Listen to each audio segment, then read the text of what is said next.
우리 오랜만에 또 연합으로 이렇게 모이는 것 같습니다. 우리 옆에 있는 분들에게 이렇게 한번 고백해 봤으면 좋겠습니다. 당신 안에 예수님의 부활이 있습니다 라고요. 당신 안에 예수님의 부활이 있습니다. 이렇게 연합으로 주시는 특별한 은혜들이 있는 것 같습니다. 여러분 크리스마스 때도 기대하고 있습니다.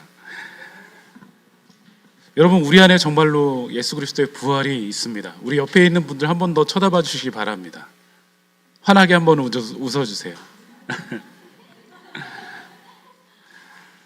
우리 오랜만에 이렇게 함께 모여 연합으로 모여서 각기 다른 교회를 섬기다가 이렇게 함께 연합으로 모여서 살아계신 그 예수님을 함께 찬양하였습니다. 이 고백은 단지 오래된 사건을 기념하는 고백이 아닙니다. 오늘도 살아계셔서 우리와 함께 계시는 그 주님을 생생하게 고백하는 것입니다. 우린 지난 한 주 동안 각 교회에서 여러 가지 모양으로 고난 주간을 보냈습니다. 그리고 십자가를 함께 묵상했습니다. 예수님께서 조롱받으시고 버림을 당하시고 침묵 속에서 여전히 그 아픔을 감당해 주셨습니다. 그리고 마침내 십자가를 지셨습니다. 제자들의 눈에는 모든 것이 끝났다고 생각이 되었습니다. 함께 따르던 시간도 끝난 것 같고요, 기대하던 나라의 소망도 끝난 것 같았습니다. 우리의 헌신도 실패한 것 같았습니다. 우리도 그럴 때가 있는 것 같습니다. 모든 것이 끝났다고 생각하는 시간들이 우리에게 찾아오는 것 같습니다. 하지만 부활은 우리의 생각과 다르게 찾아왔습니다. 부활은 끝났다는 그 시간에 우리는 새롭게 우리에게 찾아오셨습니다. 사람의 보기에는 무덤이 끝이었지만 하나님에게는 무덤이 끝이 아니었습니다. 사람의 보기에는 실패가 끝이었지만 하나님에게는 실패도 마지막이 아니었습니다. 사람의 보기에는 죽음이 끝이었지만 예수님 안에서는 죽음도 끝이 아니었습니다. 오늘 본문은 그 부활 후 첫날 저녁의 모습을 우리에게 자세히 보여주고 있습니다. 놀랍게도 제자들은 기뻐 뛰며 춤추며 있지 않았습니다. 찬송하고 있지도 않았습니다. 서로를 격려하고 있지도 않았습니다. 그들은 문을 굳게 닫고 숨어 있었습니다. 왜일까요? 두려워했기 때문입니다.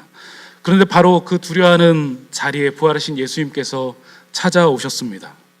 주님은 오늘 우리에게 어떻게 찾아오실까요? 오늘 본문을 통해서 부활하신 주님을 만나는 저와 여러분 되시길 간절히 축원합니다. 예수님께서 찾아오시다 그 첫 번째는 부활하신 주님은 닫힌 문 안으로 찾아오십니다. 오늘 19절 말씀 보면 이날 곧 안식 후 첫날 저녁 때 제들이 유대인들을 두려워하여 모인 곳에 문을 닫았더니 예수께서 오사 가운데 서서 이르시되 너에게 평강이 있을지어다 말씀하십니다. 본문은 제자들이 어떤 모습을 하고 있는지 자세히 보여주고 있습니다. 부활의 아침이 이미 시작되었지만 제들은 아직 그 기쁨을 충분히 누리지 못하고 있었습니다. 그들은 여전히 두려움 가운데 있었다는 것입니다. 문을 굳게 닫고 있었습니다. 세상으로 나갈 용기가 없었습니다. 왜 그럴까요? 예수님을 죽음을 목격한 이후 자기들도 그렇게 죽을 수 있을 거란 두려움에 휩싸였기 때문입니다. 예수님을 못 박힌 그들이 자기들에게도 해를 가할 수 있다고 생각했기 때문입니다. 우리도 잡아가면 어떡하지? 우리도 같은 일을 당하면 어떡하지? 이제 앞으로 어떻게 살아야 되지? 수많은 고민이 그들에게 찾아왔을 것입니다. 손해보면 어떡하지? 열매가 없으면 어떡하지? 우리처럼 말입니다. 이런 두려움이 그들의 마음 또한 그들의 생각, 우리의 마음을 꽉 붙잡고 있었습니다. 분명히 부활절을 찾아왔다 그래서 부활을 경험했다고 해서 모두가 담대해지는 건 아닌 것 같습니다. 빈 무덤을 보았다 해도 갑자기 큰 용기가 생기는 것도 아닌 것 같습니다. 제자들조차 이 부활을 경험하고 나서 두려워했습니다. 이것이 어쩌면 우리와 굉장히 닮아 있는 것 같습니다. 예수님을 믿는다고 하였지만 여전히 두려울 때가 많이 있습니다. 예배를 드리지만 우리의 마음이 다칠 때도 많이 있습니다. 개척을 시작하였지만 여전히 어려움 가운데 있을 때도 있습니다. 큰 결단으로 각 개척교회에 찾아왔지만 여전히 쉽지 않을 때가 있습니다. 살아계신 주님을 고백하고 안다고 하지만 현실의 문제 앞에서 우리는 숨어버릴 때도 많이 있습니다. 어떤 분은 관계의 상처 때문에 문을 닫습니다. 어떤 분은 실패 때문에 문을 닫습니다. 어떤 분은 죄의 문제 때문에 문을 닫습니다. 때론 미래가 불안해서 문을 닫을 때도 있습니다. 그런데 오늘 예수님은 어떻게 찾아오셨나요? 부활하신 예수님은 닫힌 문 그 앞에서 돌아가지 않으시고 그거를 넘어서 오셨다는 것입니다. 모든 문제를 뚫고 오셨습니다. 두려움이 가득해도 오신다는 것입니다. 믿음이 아직 흔들려도 오신다는 것입니다. 우리가 상태가 완벽한 후에 오시는 것이 아니라 우리 연약함 가운데 찾아오신다는 것입니다. 이것이 부활절 우리에게 찾아오시는 바로 예수님의 은혜입니다. 부활은 우리가 어떤 나아갈 힘을 얻어서 시작되는 것이 아닙니다. 부활은 주님께서 우리를 먼저 찾아오시는 것입니다. 사랑하는 성도 여러분, 여러분은 닫힌 문 가운데 있으신가요? 우리 가정 가운데 그런 문이 있을 수도 있습니다. 또 우리 교회 안에 그런 문이 있을 수도 있습니다. 누가 함께 공유하지 못하는 마음들도 있고요, 마음 깊숙이 아무에게도 말하지 못하는 그런 아픔의 문도 있을지도 모릅니다. 그러나 우리 주님께서는 그 문을 통과하여 우리 가운데 찾아오셨습니다.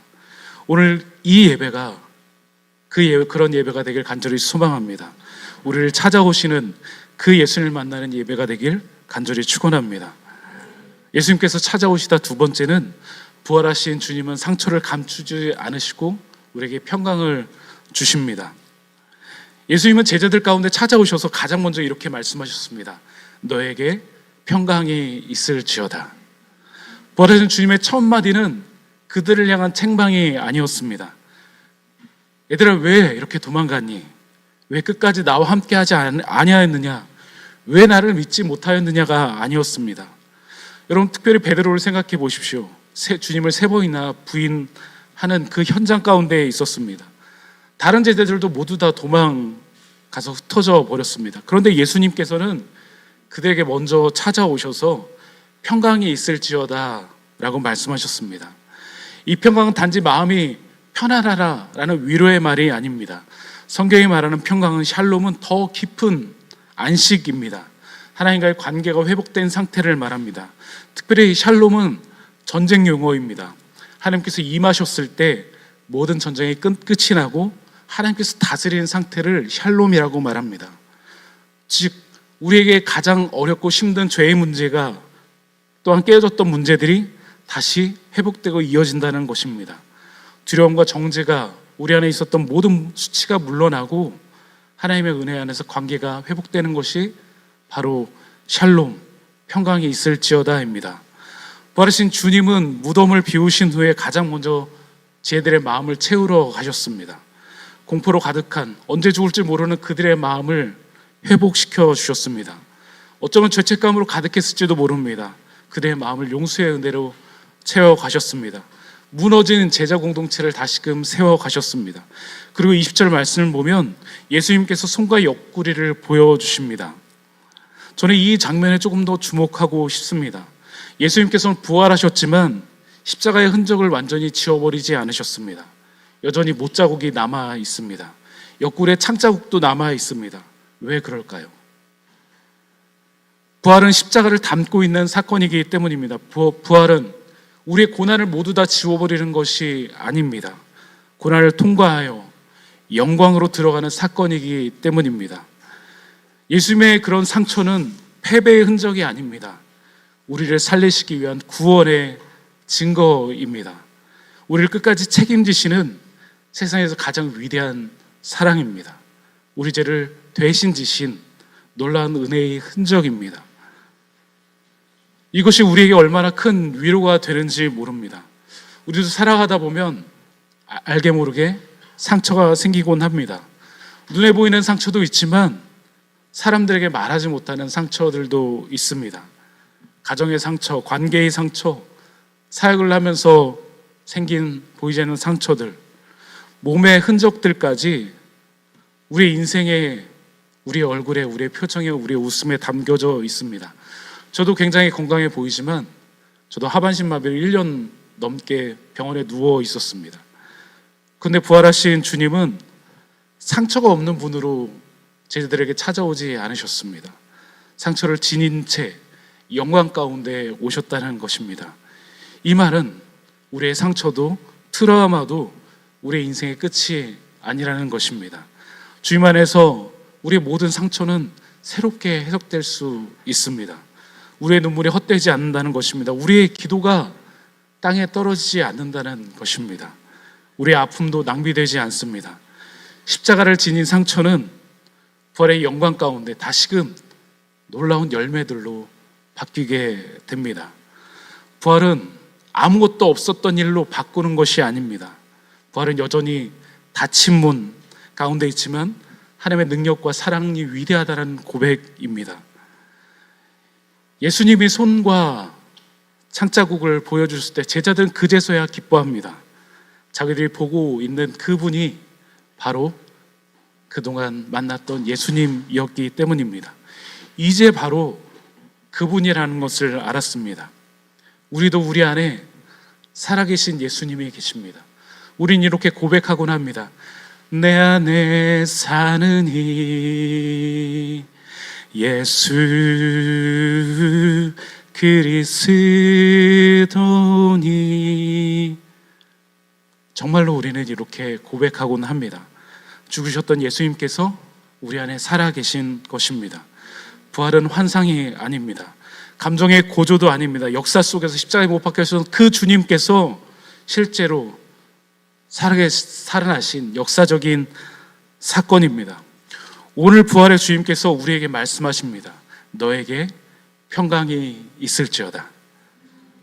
귀한 성도 여러분, 정죄보다 평강이 먼저입니다.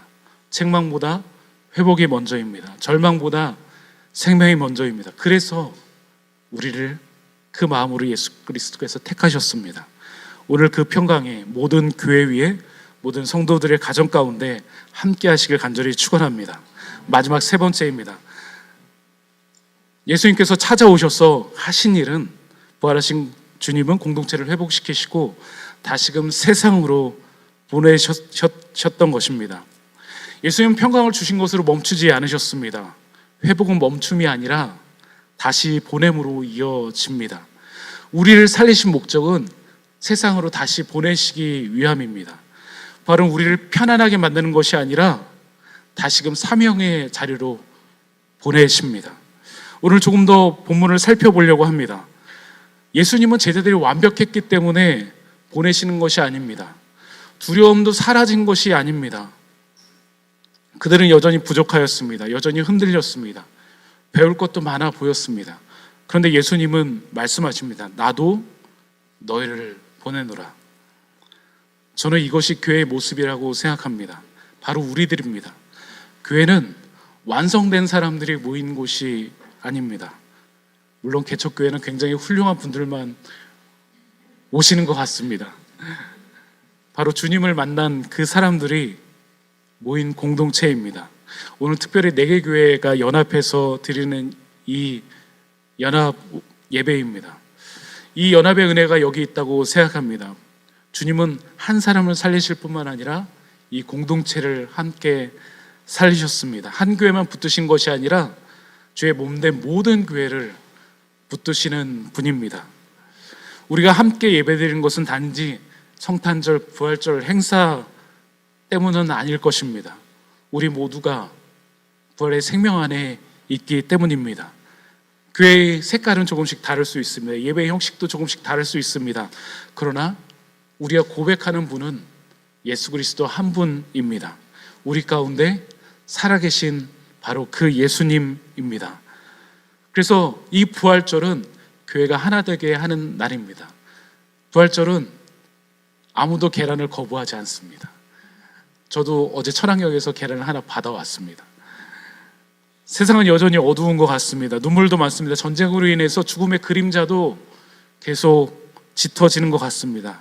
그런데 주님은 우리를 교회로 부르시고 세상으로 부르셨습니다.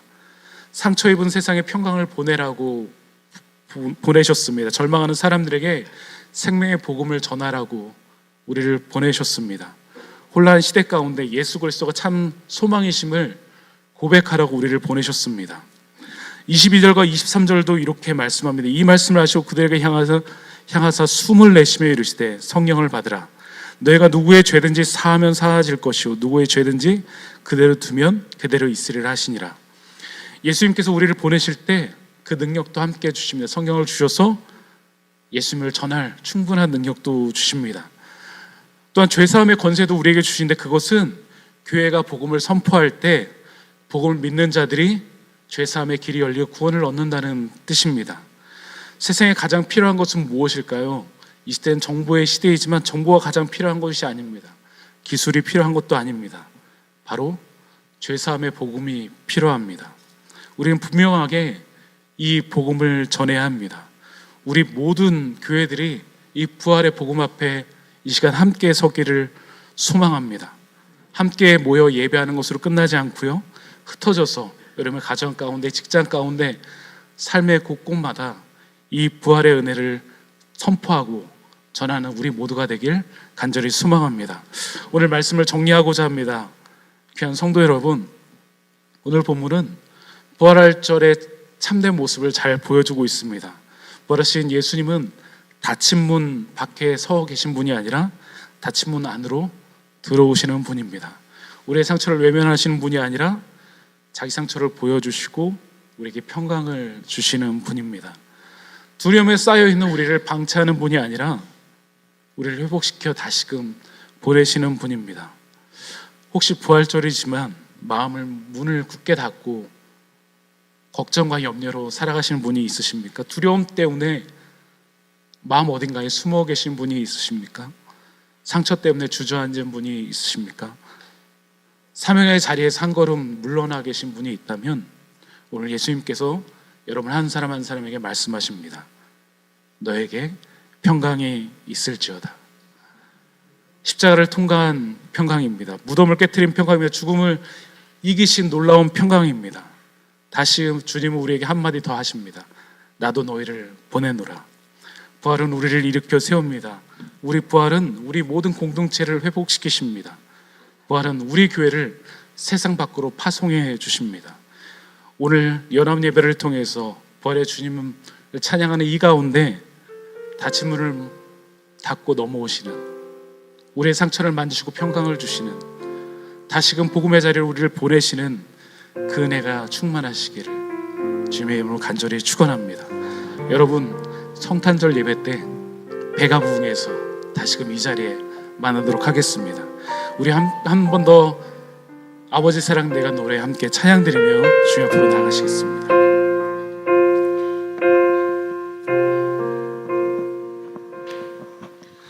아버지 사랑 내가 노래해, 아버지 은혜 내가 노래해,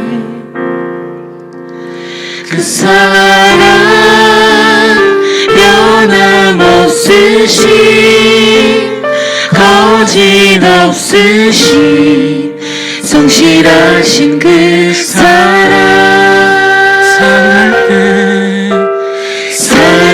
때 꺾지 않으시는,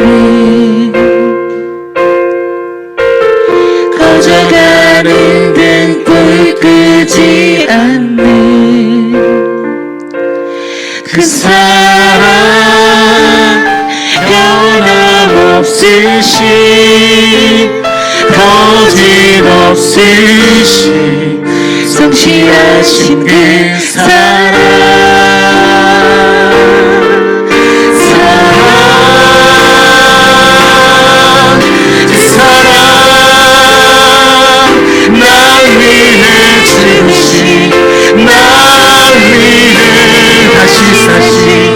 예수 그리스도 다시 오신 그 사랑, 죽음도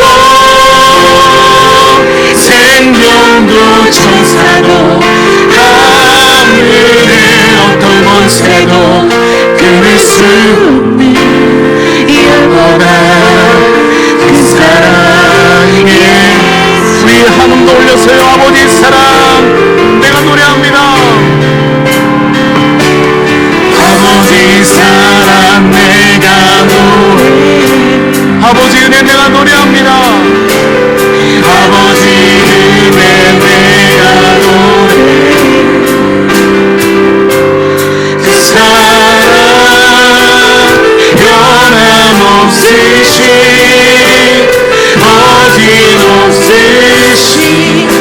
성실하신 그 사랑 상할 때 꺾지 않으십니다. 상할 때 꺾지 않으시니 거저가는 눈물 그지 않는 그 사랑 변함없으신 거짓없으신 성실하신 그 사랑 아멘. 그 사랑 그 사랑 날 위해 죽으신 날 위해 다시 사신 예수 그리스도 다시 오신 그 사랑 죽음도 생명도 천사도 하늘의 어떤 권세도 끊을 수 없는 영원한 그 사랑 우리 한번 더 고백하며 나갑시다. 그 사랑 그 사랑 날 위해 죽으신 날 위해 다시 사신 예수 그리스도 다시 오신 그 사랑 죽음도 생명도 천사도 하늘의 어떤 권세도 끊을 수 없는 영원한 그 사랑 예수. 우리 시간 함께 기도하며 하나 앞으로 나아가길 원합니다. 하나님 그렇습니다. 그 사랑이면 충분합니다. 그 예수님의 사랑이면 충분합니다. 우리의 세상에 다른 어떤 것을 기대하고 의지하는 것이 아니라 오늘도 그 사랑 품에 안겨 나아가는 우리 모두가 될 수 있도록 주님 역사하여 주시옵소서. 우리 함께